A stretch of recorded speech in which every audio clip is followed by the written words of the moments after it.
At Wagak Temple, a masked intruder stood between Buddha and a wall of guards. Buddha remained composed before the temple's glowing altar. The first guard lunged at the masked fighter from close range.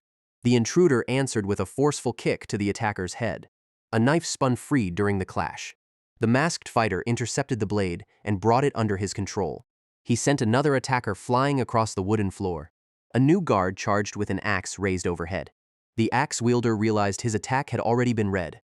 The masked fighter tore through the surrounding guards with relentless speed. One guard was hurled backward into the men behind him. Only a few shaken guards remained in front of Buddha. For the first time, surprise reached Buddha's eyes. The masked fighter stood over the fallen men with his knife still ready. The fighter was Kim Gyeong-soo, carrying Biguang's identity behind the mask. The remaining assassins prepared to charge again while Buddha watched from behind. But Buddha stopped them before his remaining men threw their lives away. A sharp electronic click sounded inside Gyeong-soo's mask. His hidden camera feed broke apart into heavy static. The interference came from Orchid's jammer, leaving Gyeong-soo without usable evidence. With the recording ruined, he decided this visit would serve as a warning. Buddha faced him calmly, despite the destruction around them. The bodies at his feet made his warning impossible to dismiss. Gyeong-soo raised his knife and warned of more vengeful spirits. Buddha waved his remaining guards back and took control of the confrontation. He abandoned open force and addressed Gyeong-soo with calculated calm. The false warmth in Buddha's invitation stirred Gyeong-soo's old disgust. Beneath the guardian statue, Buddha beckoned him closer to reveal his face. Gyeong-soo refused, saying Buddha would learn his identity when the time came. He still needed time to strengthen this borrowed body before their final reckoning. Buddha suddenly lunged straight for Gyeong-soo's face. His fingers caught the edge of the mask and began pulling it away. Gyeong-soo triggered a tear gas grenade between them at point-blank range. The surviving guards covered their faces as gas flooded the hall. By then, the intruder had escaped through the doorway into the night. Buddha discovered that the only thing left in his hand was the discarded mask. Beyond the open doors, the masked intruder had already vanished into the night. Buddha gripped the abandoned mask as the smoke began to clear. He crushed it in fury, unaware the hidden camera was left inside. Among the fallen guards, Buddha turned toward Baiguang's spirit tablet and the last burning incense. Watching the flame, Buddha muttered that a vengeful soul had returned. A Guang-marked card beside the incense confirmed the identity of Buddha's returning enemy. By the next morning, the violence had given way to a peaceful public park. Hong looked haggard, as if one night of Gyeong-soo's chaos had aged him years. Gyeong-soo and Hong faced each other beside a park bench. Hong had spent the night cleaning up the station break-in Gyeong-soo left behind. He also smuggled out the police tear gas grenade Gyeong-soo used at the temple. Gyeong-soo said Hong would not face this trouble if Buddha had been arrested earlier. Hong snapped that taking down a figure like Buddha was not that simple. He explained that police needed evidence and prosecutors before an arrest could hold. Gyeong-soo could not understand why catching a criminal required so much procedure. Gyeong-soo insisted he never killed recklessly. Only people he believed deserved it. He pointed to Hong as proof that he could choose not to kill. Hong answered that nobody had the right to execute another person. Gyeong-soo asked whether the law had ever brought Buddha before a court. Hong replied that suspects remained innocent until solid evidence proved otherwise. Gyeong-soo finally cut him off, dismissing the repeated demand for evidence. To him, the entire legal process sounded like nonsense. He started considering a team of his own instead of waiting on the system. Hong objected that a rookie could not form a squad, but Gyeong-soo called himself the strongest. Hong explained that rank determined everything inside the police force. Gyeong-soo asked what rank he must reach before commanding a team. Hong answered that he needed at least a Mogungwa badge. Gyeong-soo immediately decided he would earn the promotion quickly. Hong folded his arms and warned the reckless rookie to stop causing chaos. When Hong opened his eyes, Gyeong-soo had already vanished. That night, Gyeong-soo reported for duty at Ilsan police station. He went straight to Jo Jong-wi and asked how to get promoted. Wang Ki-jun left a drunk civilian with Gyeong-soo while handling another task. The woman clung to Gyeong-soo, but he kept pressing Jo about the exam. She screamed into his ear and demanded more alcohol. Out of patience, Gyeong-soo knocked her unconscious with a chop to the neck. He covered her with a blanket, then calmly resumed questioning Jo. Jo told him to forget it. A rookie normally needed at least 10 years to reach Mogungwa. Gyeong-soo asked whether a chief inspector's backing could speed up his promotion. Jo admitted she envied his backing, but even he had to pass the promotion exam. With the usual route blocked, Gyeong-soo pressed Jo for another way. Joe finally revealed one exception. A strong arrest record could earn him a special promotion. Joe added that rookies normally followed orders and handled civilian complaints. Right on cue, Joe was called away to handle one. When Joe returned, Gyang-soo had already run off with the answer he needed. He headed straight for a bustling nightlife street. Couples and late-night crowds filled the neon-lit district. Nearby, thugs were already brawling outside a doorway. Passers-by stopped when they noticed an officer standing among them. Even affectionate couples pulled apart under the officer's gaze. The men fighting nearby froze when they noticed him. Gyang-soo remained in full uniform, making himself impossible to ignore. Gyang-soo resolved to work hard catching criminals from now on. This street looked like the perfect place to earn the special promotion he wanted. Under an oversized coat, Gyang-soo enters the packed nightclub, searching for a felony worthy of promotion. He studies one table, knowing 1 in 3 Koreans statistically has a criminal record. That means someone among those smiling patrons has already broken the law. Some records may be minor, hardly the career-making quarry he needs tonight. Still, even a minor history gives Gyang-soo a lead worth testing. Surrounded by dancers, he dismisses petty offenses and keeps scanning. His target must be serious enough to advance his police career. A flirtatious table catches his attention, though not for the obvious reason. He is hunting the kind of serious crime he once committed without hesitation. Gyang-soo's gaze sharpens as old criminal instincts guide his search. Across the crowd, he spots a covert exchange. A dealer slips a galaxy-patterned patch to a patron. The strange patch is instantly familiar to Gyang-soo. Recognizing the heavy criminal holding it, Gyang-soo knows he has found his quarry.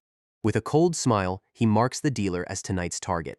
The club keeps pulsing, unaware a bust is coming. Then the DJ abruptly kills the music at his turntable. Confused dancers face the booth as silence falls. The DJ mocks the stiff crowd and demands more energy.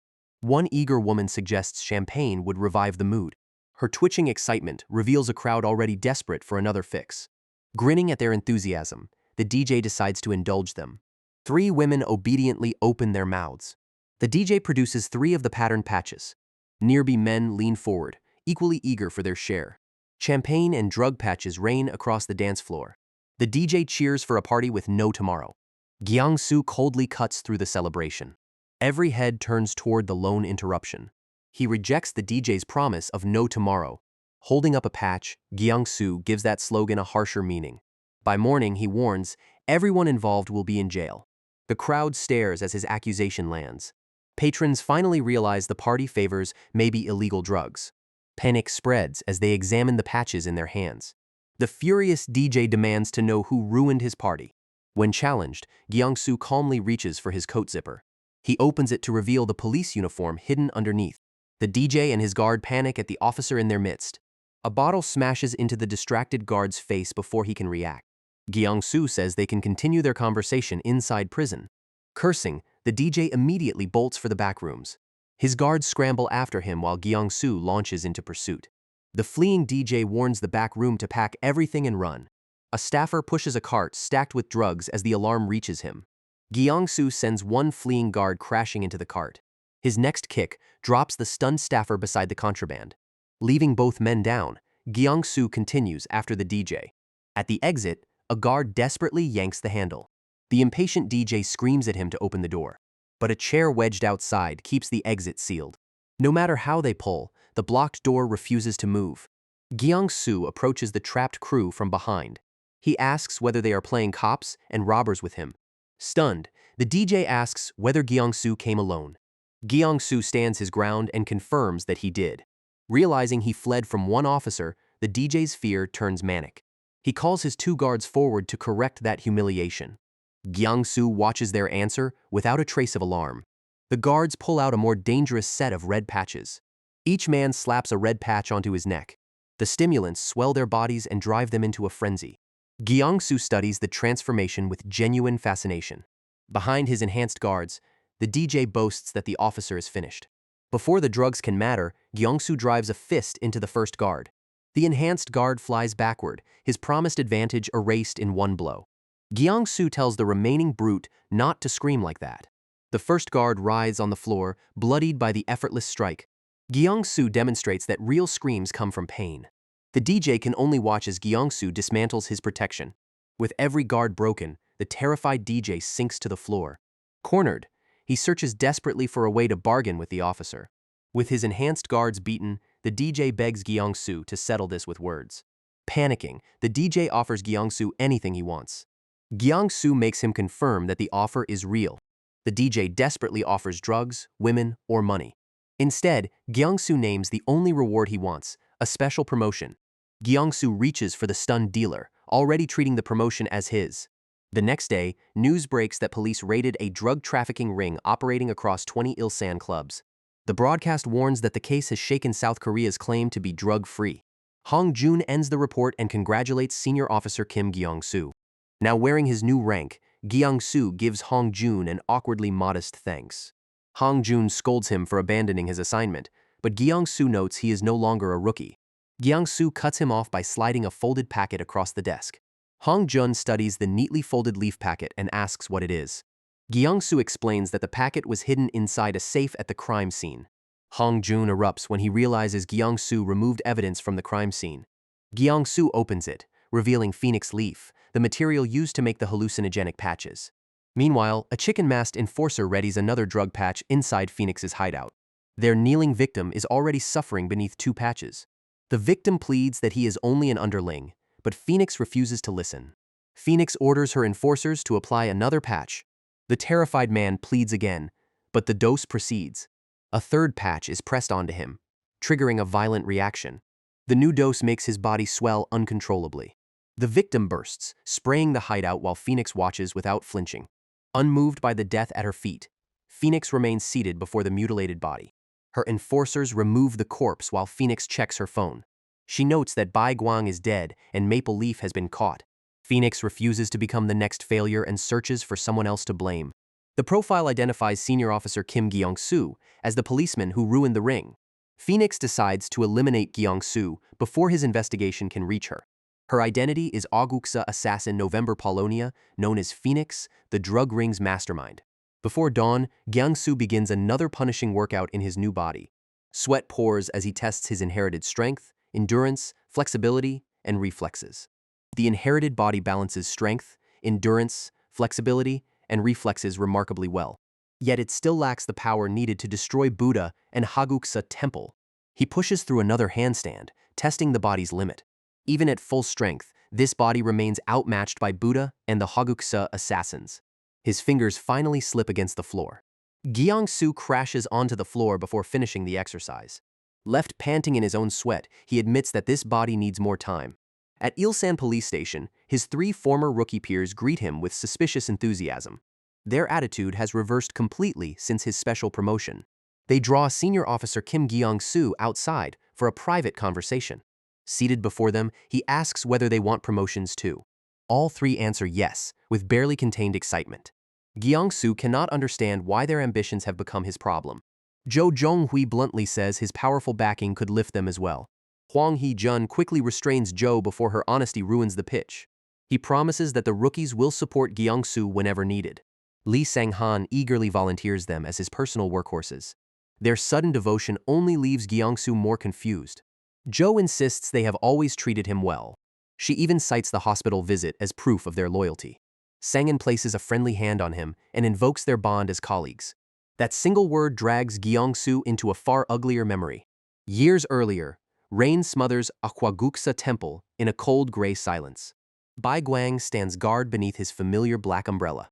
Other masked assassins approach with resentment already simmering. They challenge his authority to decide who deserves death. Their jealousy sharpens around Buddha's chosen assassin. 2 assassins openly question why Bai Guang is considered their best. Phoenix joins them, bringing her own hostility toward him. Bai Guang watches without offering the conversation they want. He recognizes them but refuses to indulge their grievance. Together, they condemn the special treatment Buddha grants him. The resentment closes around Bai Guang from every side. Phoenix removes her mask, exposing a face marked by drugs and fury. Back in the present, the rookies still wait for Gyeong-soo to accept their friendship. Jo keeps pressing their claim with stubborn confidence. Gyeong-soo finally rejects the idea that they are colleagues at all. His 3-diamond rank now places him above their 2. Jo explodes at the insult and challenges him to fight. Hee-jun and Sang-han hold her back before she reaches him. The station chief arrives just as the argument peaks. The three rookies snap to attention while Gyeongsu offers a lazy seated salute. The chief demands to know why they abandoned their assignments. Their excuse about taking a break earns immediate contempt. He marches toward the group, ready to make an example of them. Then he sees Gyeongsu, and his anger turns into shameless affection. The chief fusses over the station's newly promoted lucky charm. When Gyeongsu mentions a sore shoulder, the chief begins massaging it himself. He even warns Gyeongsu not to overwork, sparing him every criticism. The rookies can only stare at the favoritism in disbelief. Elsewhere outside the station, two corrupt senior officers carry their own resentment. Hwang Young-chun leaves in a fury over Gyeongsu's sudden rise. Hwang Cheol-min follows, trying to keep his partner under control. Young-chun rages over Gyeongsu's backing and special promotion. Cheol-min warns that anger will only send him back to the hospital. Young-chun refuses to believe the station now revolves around their former junior. A woman carrying a large paper bag interrupts their complaints. She approaches the officers with the composure of an ordinary civilian. Already furious, Young-chun dismisses her and tells her to use her phone. Cheol-min stops him and orders him to look at her properly. The stranger is Phoenix, hidden behind a harmless civilian appearance. Her beauty immediately dismantles the senior's hostility. Both men flush, suddenly eager to be helpful. Phoenix calmly explains that her phone has died. Seeing her up close leaves the corrupt officers nearly speechless. Their bad mood disappears as they crowd forward to assist her. Phoenix asks for directions while keeping her true purpose hidden. The seniors readily offer their help, unaware of the assassin before them. She names Ilsan Police Station as her destination. Cheol-min calls it a coincidence and offers to escort her there. Phoenix thanks them sweetly, keeping both men completely at ease. As they walk, she asks whether they know Officer Kim Gyeong-soo. Their smiles freeze when she explains that Gyeong-soo holds something belonging to her. Relieved she is not his girlfriend, the seniors laugh off their suspicion. Phoenix claims her father will punish her if she fails to recover the item. She rewards their cooperation by offering a gukwa cake for the road. The pastry looks harmless, but its dark filling carries her preferred weapon. Within Hagukusa, Phoenix is notoriously known for her drug-fueled instability. Her poisons come in escalating stages, including the stolen Buddha's tears. Buddha's tears is her highest-grade mixture, and failure means facing Buddha's wrath. The Ilsan station door swings open before the waiting officers inside. Inside, Gyeongsu is still enjoying the rookie's service when the door opens. Phoenix enters casually, chewing one of the same gukwa cakes. Outside, the two senior officers collapse as the poisoned snack takes effect. The poison is harmless to Phoenix, who finishes another bite without concern. She crosses the lobby while every officer turns toward the unexpected visitor. Gyeongsu recognizes Phoenix's familiar face the instant he sees her. Still chewing, Phoenix grins and announces that she has found him. The station door closes as Phoenix enters and approaches Gyeongsu. The rookies still mistake her for an ordinary civilian with a lost item. Phoenix calmly says she came looking for a leaf. Her strange description only leaves Jo Jung-wai more confused. She describes it as a flower wrapped inside a matching leaf. The rookies wonder whether the station holds anything matching her bizarre request. Phoenix ends the search by pointing directly at Gyeongsu. She insists the missing item is already in his possession. Gyeongsu checks his phone instead of answering her accusation. The dead signal confirms Phoenix has already jammed the station. With calls and security cameras disabled, the entire station is isolated. Ignoring her pressure, Gyeongsu demands that Phoenix return what belongs to him. Their standoff pulls him back to the rain-soaked trials of their assassin training. A desperate young girl charges Bai Guang with a wooden sword. She grips the weapon with both hands and commits to the attack. Her downward swing aims directly for Bai Guang's neck. He watches the wooden blade approach without the slightest concern. One cold counterstrike sends the girl crashing aside. The blow folds her body and knocks the weapon loose. Her wooden sword clatters uselessly onto the flooded ground. The girl coughs beneath the rain while Bai Guang stands over her. Buddha steps forward and asks whether any recruit is worth keeping. His smile makes the question sound more like a death sentence. Bai Guang studies the failed candidates and initially answers no. The other children lie defeated around him, supporting that verdict. Buddha agrees and casually summons two assassins to dispose of them. The executioners appear as the children realize the trial is over. One terrified girl understands exactly what their arrival means. Buddha prepares to enforce the judgment without hesitation. Bai Guang freezes before the children are taken away. His attention returns to the girl who kept fighting. He reluctantly suggests that more training might make her useful.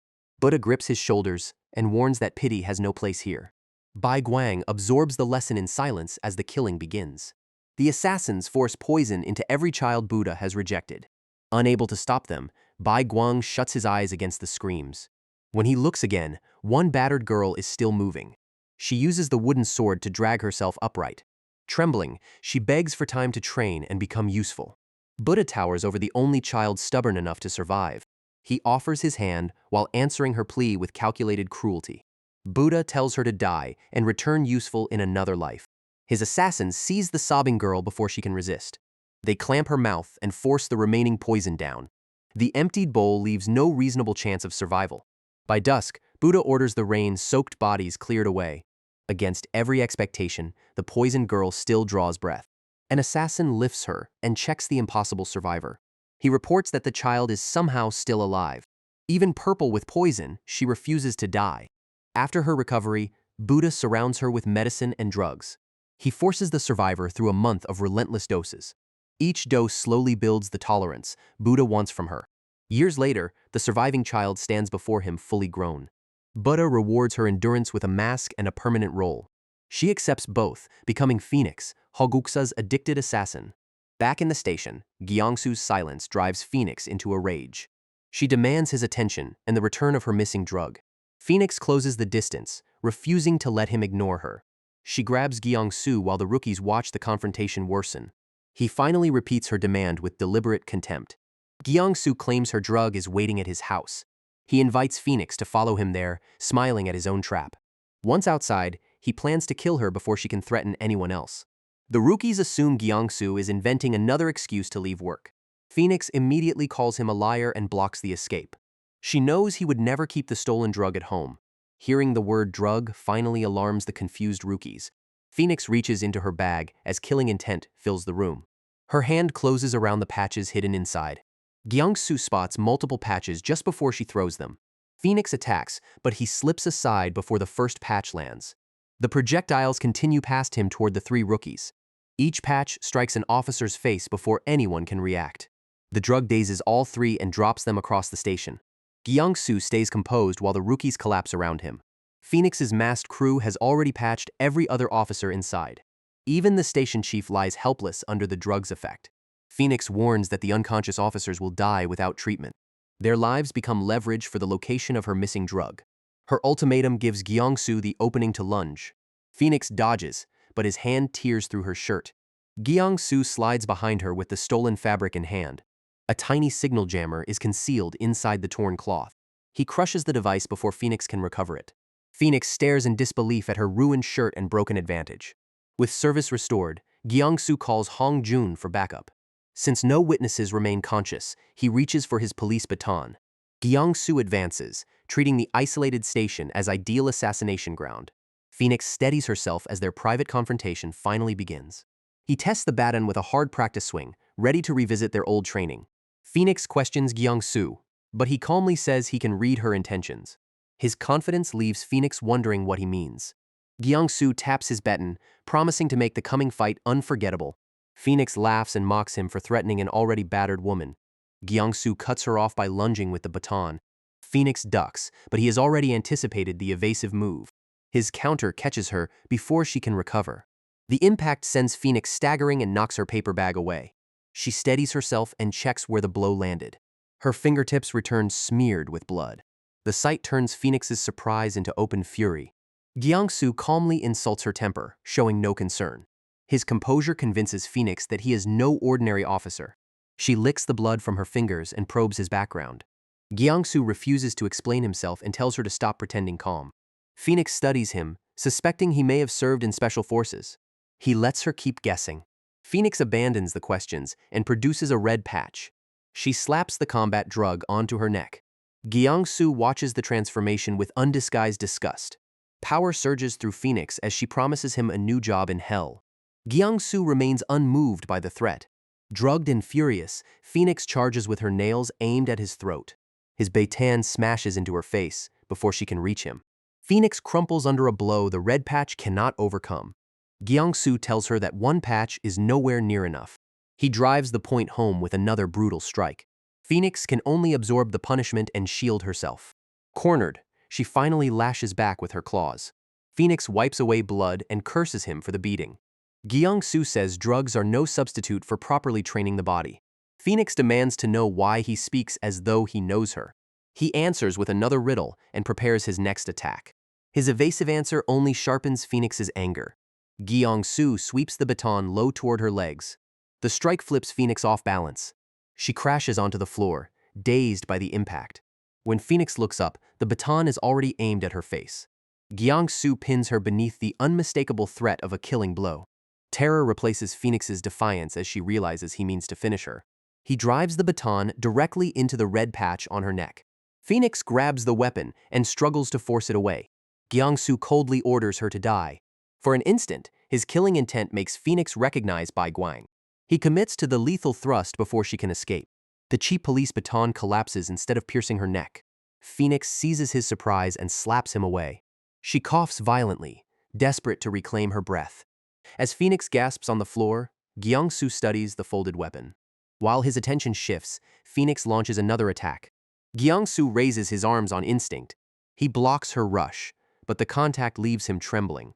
A strange star-pattern patch now sits on Phoenix's forehead. Green veins spread across her face as the new drug takes hold. Gyang-soo freezes at a patch he has never seen before. He checks his hands and finds veins rising beneath the skin. Contact through Phoenix's clothing has infected him with the new drug. Even infected, Gyang-soo judges that Phoenix still cannot surpass him. Fear breaks through her frenzy as she demands to know his identity. Phoenix cannot understand why he remains standing.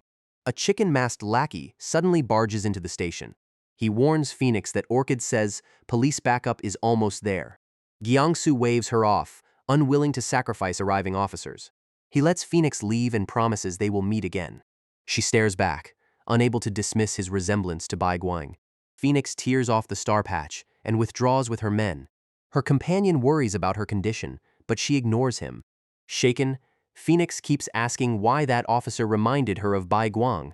Soon afterward, ambulances and police vehicles surround the station.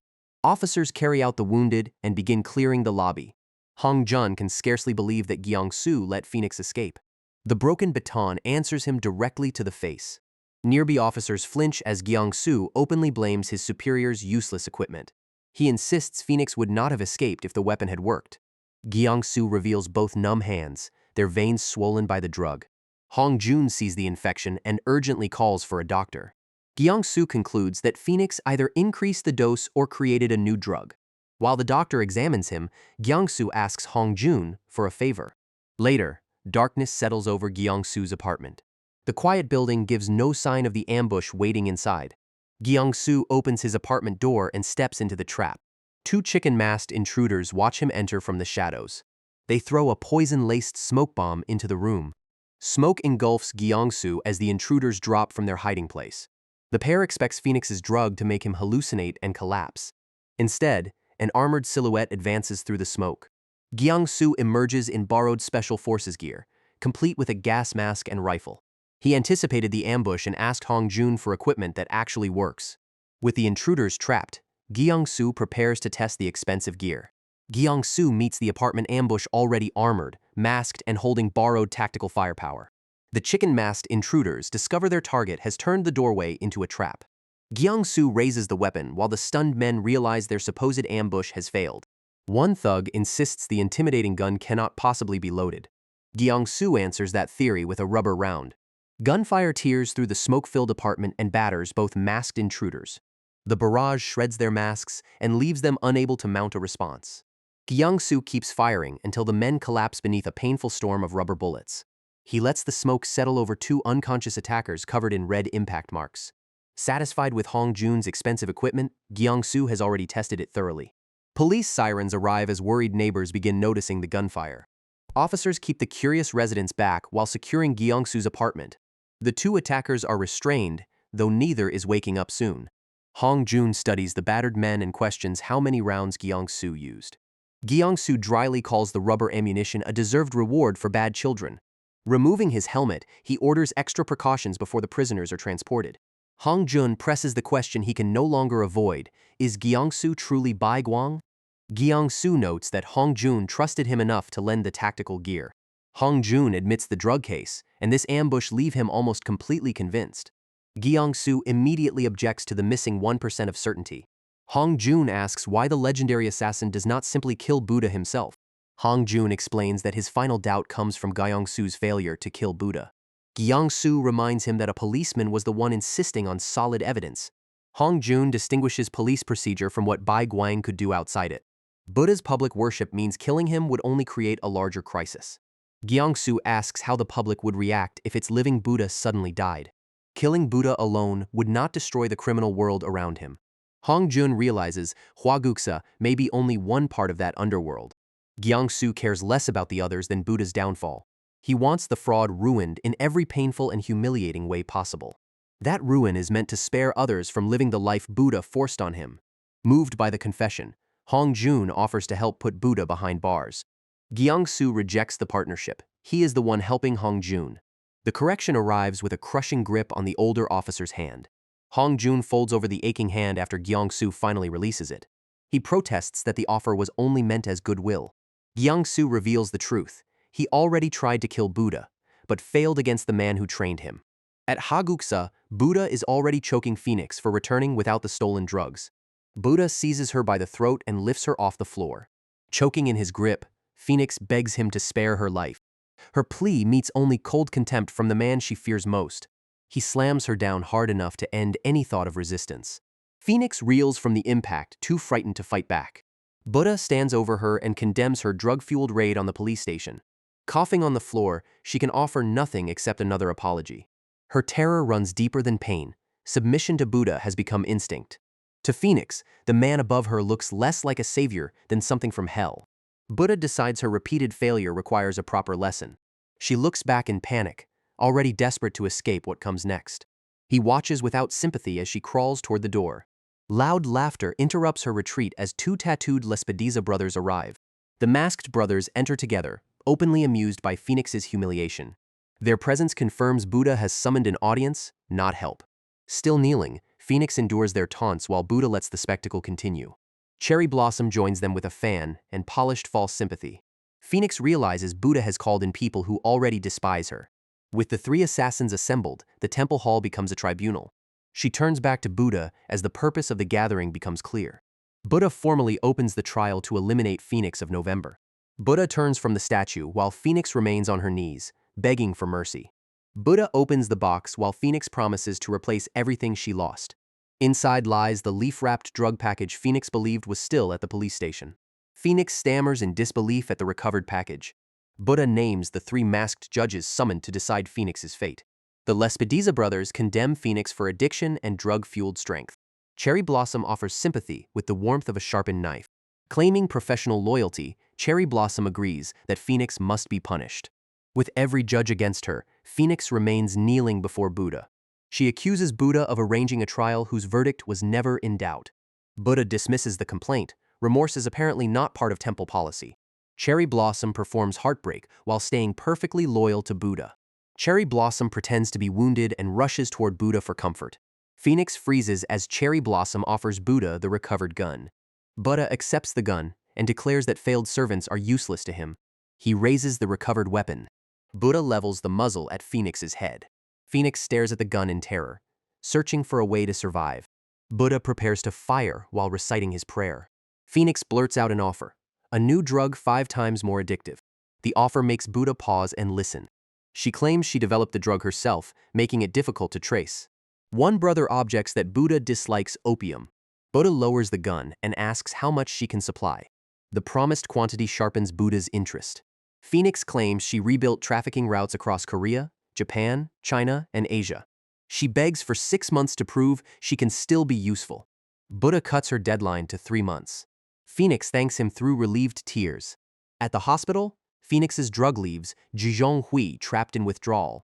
The others watch helplessly as she mumbles through withdrawal. Her gibberish needs translating before anyone understands what she wants.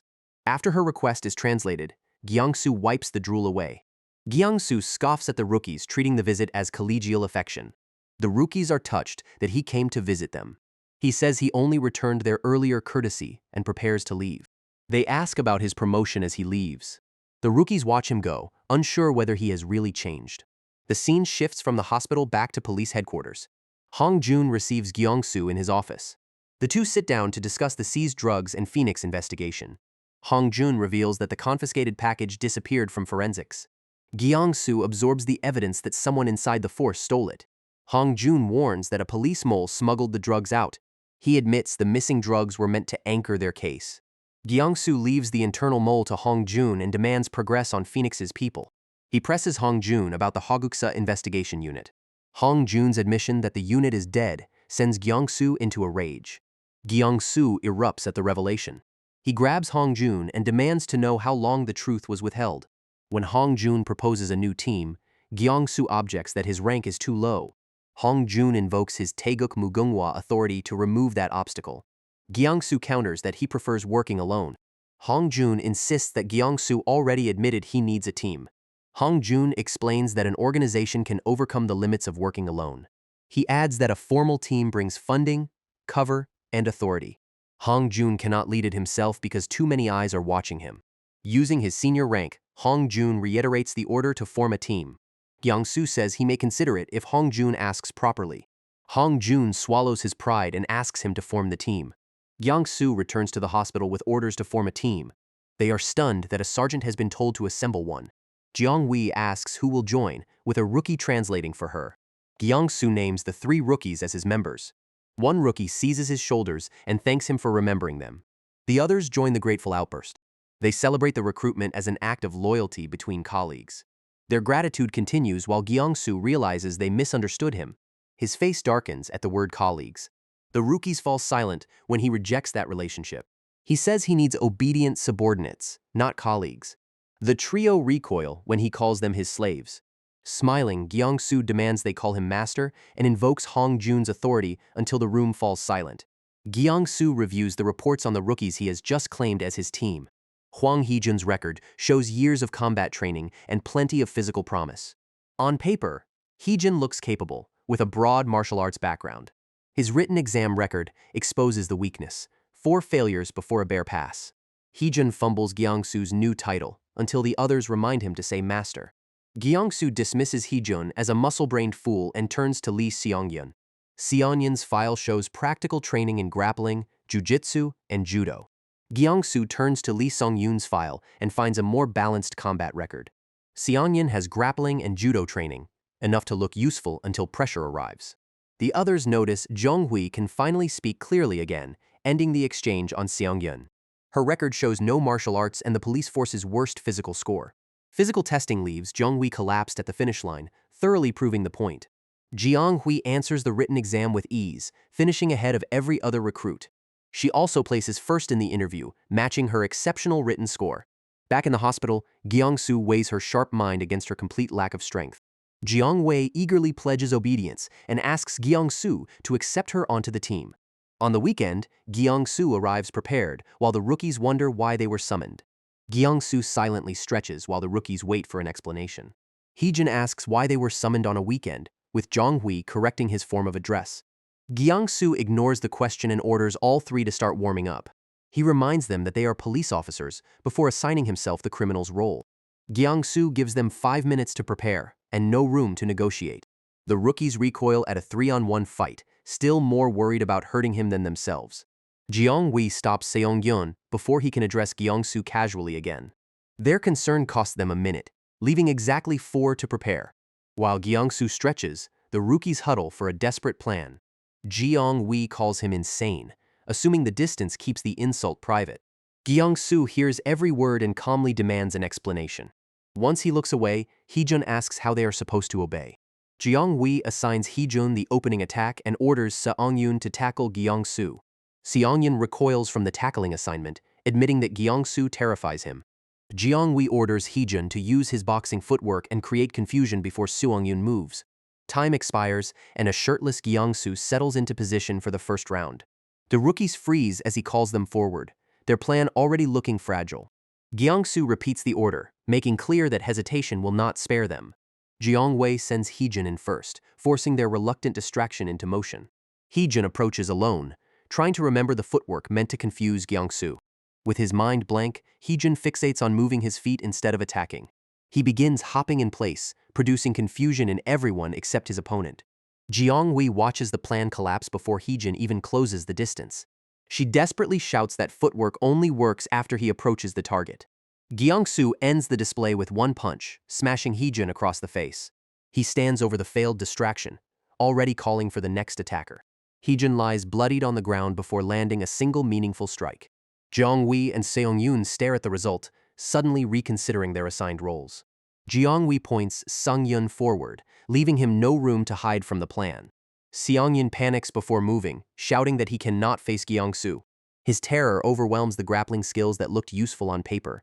He abandons the tackle and runs, choosing distance over duty. Gyangsu catches him immediately and condemns any officer who turns his back on a criminal. One brutal punch ends Seongyun's escape and sends him crashing down. Jianghui watches her second teammate fall, knowing she is now alone. Gyangsu turns toward her, carrying the same lesson to its final student. As he closes in, Zhonghui raises her hands and begs for a pause. He catches her face between his hands, ending any hope of retreat. Jianghui asks whether he truly intends to strike a woman. Gyangsu reminds her that criminals do not spare officers because of gender. His slap drops Zhonghui before her plea can become an excuse. The exercise ends with all three rookies sprawled across the ground. Gyangsu calls their performance disgraceful for officers expected to catch criminals.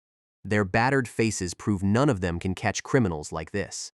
He grants 10 minutes rest, orders 3 more rounds, and receives a defeated, "Yes, master." Back at police headquarters, the failed training gives way to a more urgent problem. Hong Jun eats chocolate while asking how Gyangsu's new team is progressing. Gyangsu calls the rookies useless and questions how they ever passed the police exam. Hong urges restraint, but Gyangsu insists their enemies are killers with skills like his. He turns to the stalled interrogation, demanding results from Phoenix's captured men.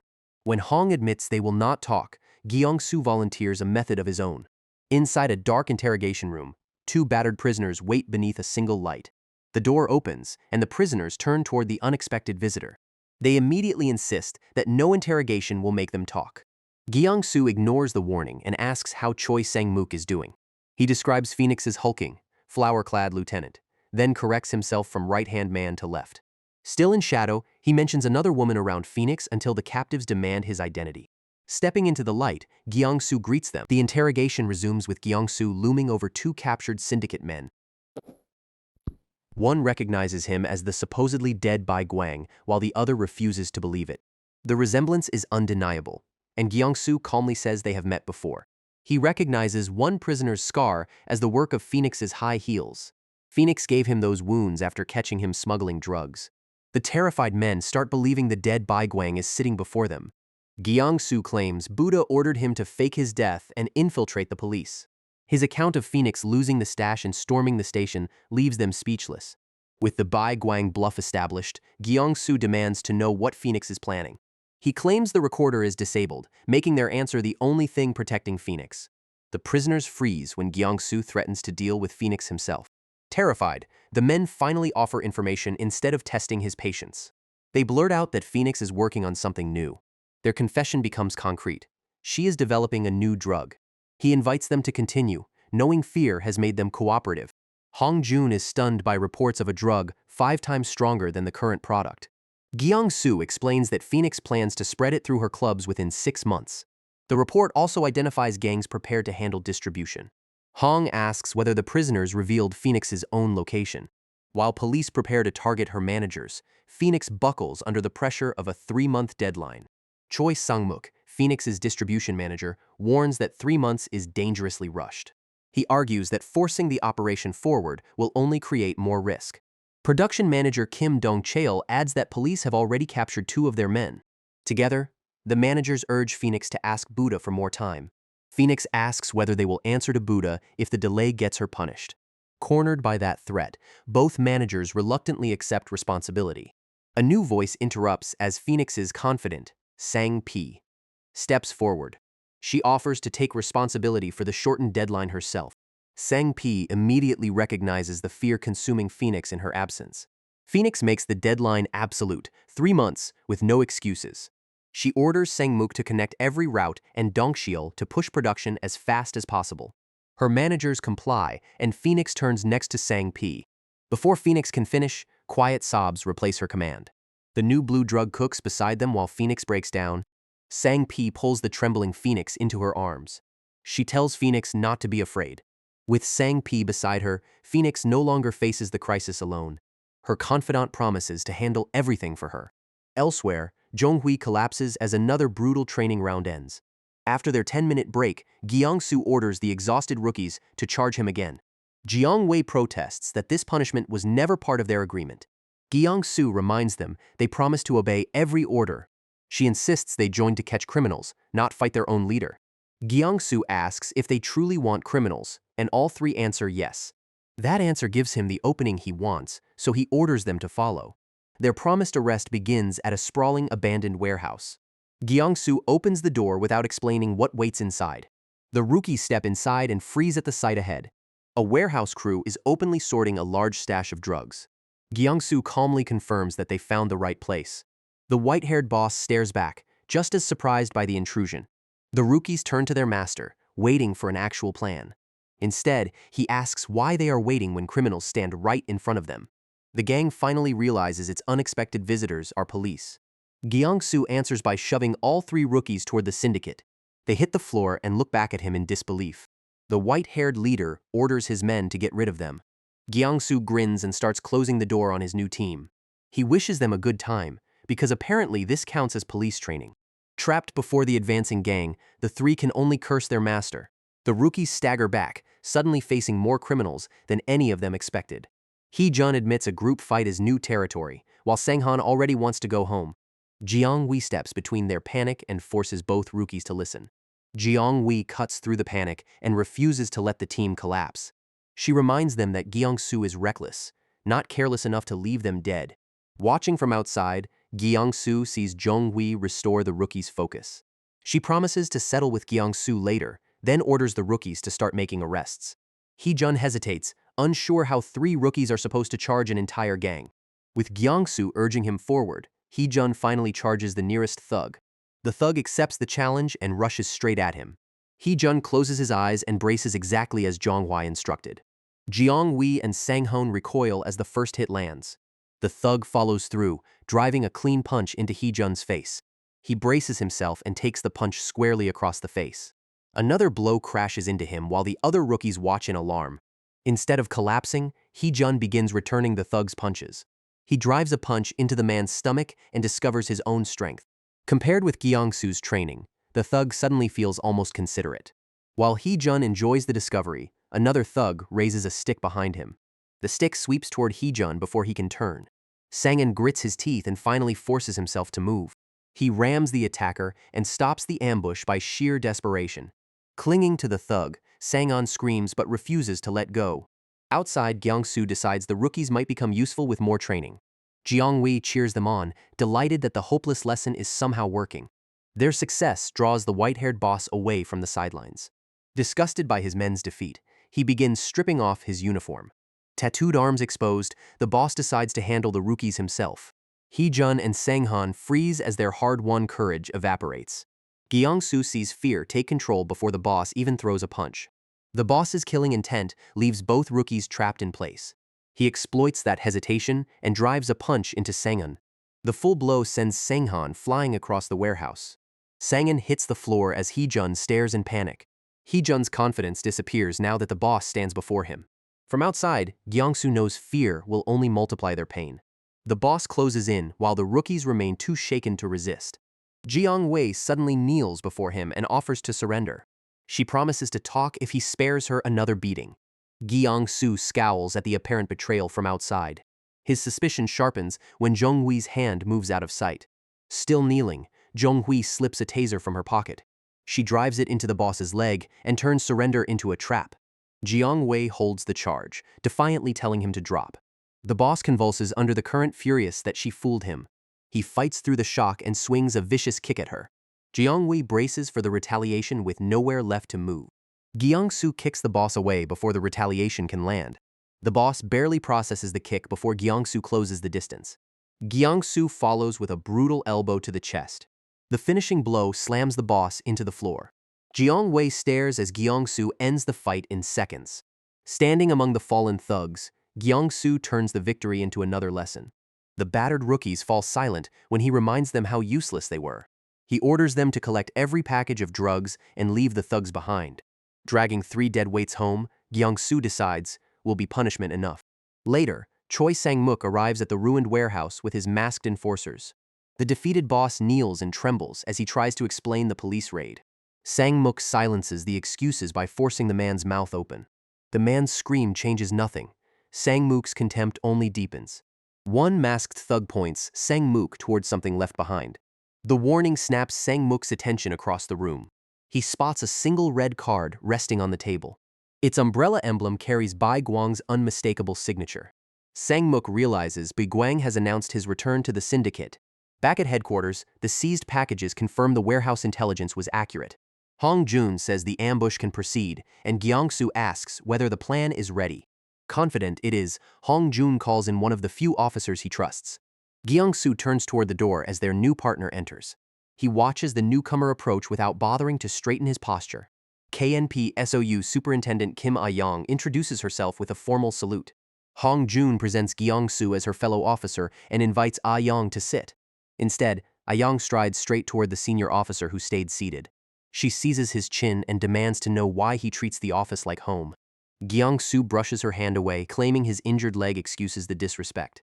Unconvinced, Ah-young plants her boot beside him and orders him to stand. She repeats the command, refusing to let his attitude slide. He tells her to make him stand because he has no intention of moving. He dismisses rank discrimination, arguing they are all police once titles are stripped away. Furious beneath her smile, Ah-young promises to yank the brat up and teach him respect. Ah-young stares down Gyang-soo in annoyance of his rebellion to not stand up. Hong Jun's warning comes too late.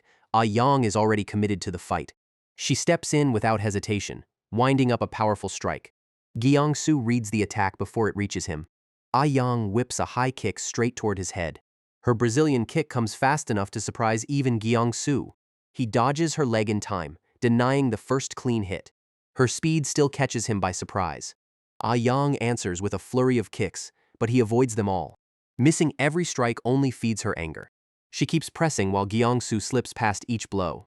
With kicks failing, Ah-young prepares to close the distance. She lunges in, determined to grab him and finish the fight up close.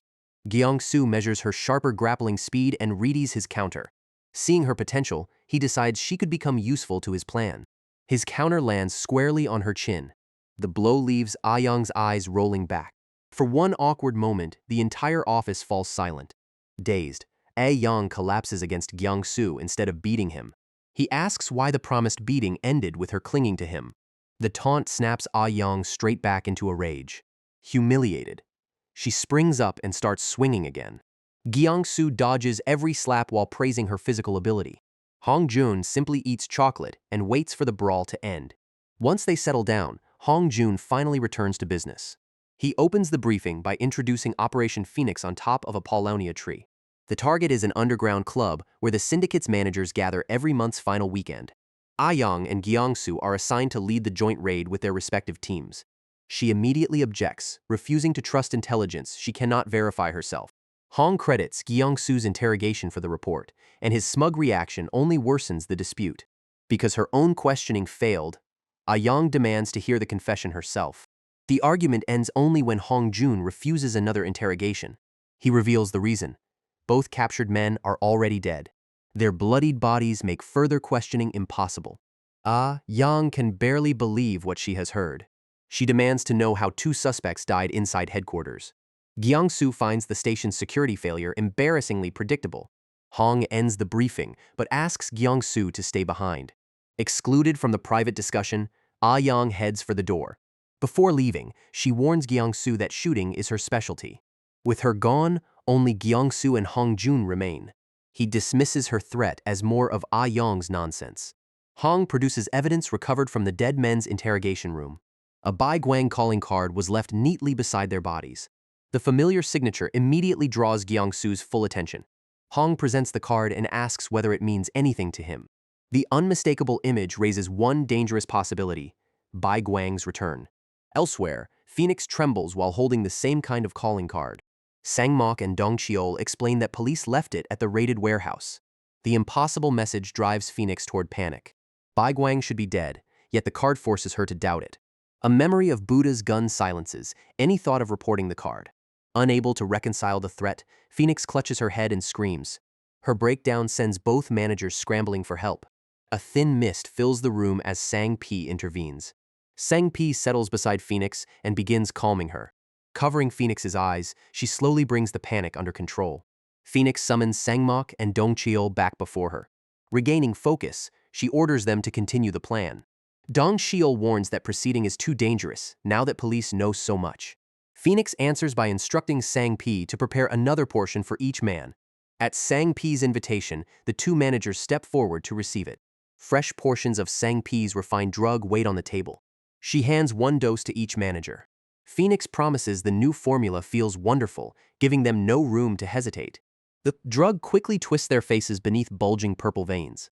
Pain gives way to manic confidence as both men accept Phoenix's order to continue. Elsewhere, Gyangsu waits at the training ground, worried that two recruits are missing. He asks Zhong Wei whether they ran off, but she says they stopped at the hospital. Gyangsu dismisses the missing pair as the weakest recruits, which only encourages Zhong Wei. Thinking herself lucky, she eagerly asks her master for a break. Instead, Gyangsu grips her shoulders and says they will train alone until the others arrive. His expression turns sinister as he announces secret one-on-one special training. Jiang Wei can only repeat the words, confused and thoroughly alarmed. Gyangsu opens the training by declaring Zhang Wei physically unprepared. Jiang Wei tries to defend herself, but his assessment only grows harsher. He dismisses her confidence and points out her missing combat fundamentals. Gyangsu warns that weakness will make her the first casualty on a mission. The prospect of real missions finally cuts through Jiang Hui's confusion.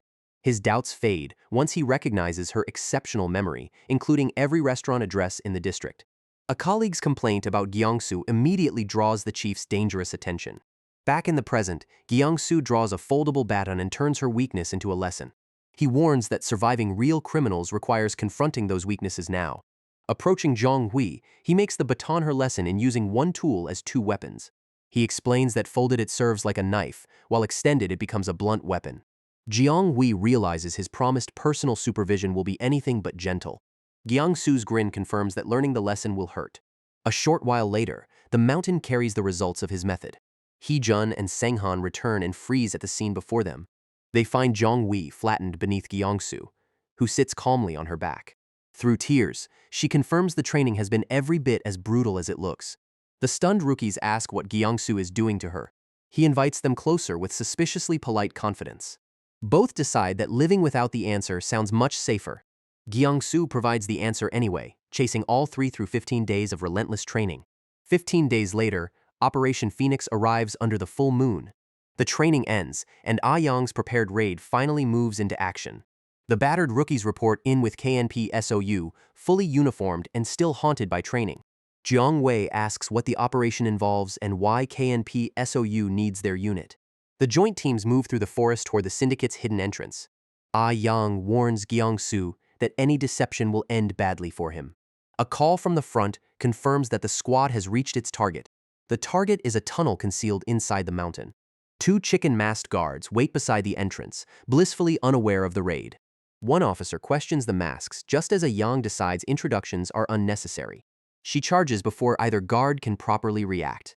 The first guard barely raises his weapon before a Yang closes the distance. Her rifle and a hard kick end his resistance immediately. His partner watches the first takedown and reaches for a knife. The blade never matters once. A Yang turns on him. Her next kick catches the second guard before he can strike. He hits the ground as decisively as his partner. The rookies stare while A Yang leaves both guards unconscious. With the entrance secured, she tests her radio over the fallen guards. Yang reports both guards down and formally begins the operation. He casually claims the training has fixed Zhang Wei's body already. Before they advance, Yang stops Gyangsu's local police squad. Standing over a defeated guard, she orders them to remain and watch the entrance. Jiang Hui, He-jun, and Sanghan protest the sudden demotion together. Gyangsu calls her decision foolish, though she misunderstands why. Yang says pairing elite KNP SOU with town police was foolish from the start. Jiang Hui starts to object, but Yang cuts off the local officer. Yang refuses to tolerate a local officer challenging her orders. She says the director forced their inclusion and calls them a future burden. Her contempt lands as Gyangsu pauses and starts to smile. He accepts the rearguard assignment because KNPSOU has volunteered to face the danger alone. Ah Yang takes his compliance as a victory and turns her squad toward the tunnel. Ah Yang leads KNPSOU into the tunnel, convinced Gyeongsu's squad would only slow them down. Beyond the entrance, the squad finds stairs descending into the underground complex.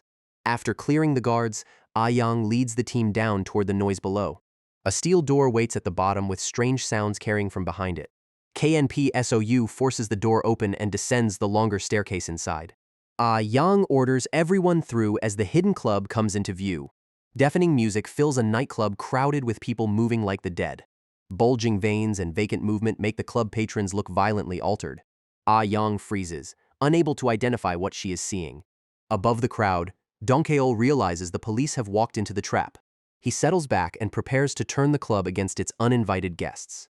Dongkeol clears his throat and begins an announcement for every club member. He declares that uninvited guests have entered and are trying to ruin the party. His message tells the altered crowd to capture the intruding officers.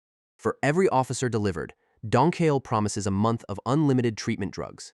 Ah Yang realizes his reward has transformed the crowd into a coordinated threat. The altered clubgoers turn toward KNPSOU, ready to earn their next supply. Dongkeol smiles as desperation does the rest of his work. The mob surges forward, forcing Ah Yang to abandon any hope of a clean infiltration. With the attackers closing in, Ah Yang calls urgently to her squad. She orders every officer to raise their shields, beginning Operation Phoenix as the mob closes around them.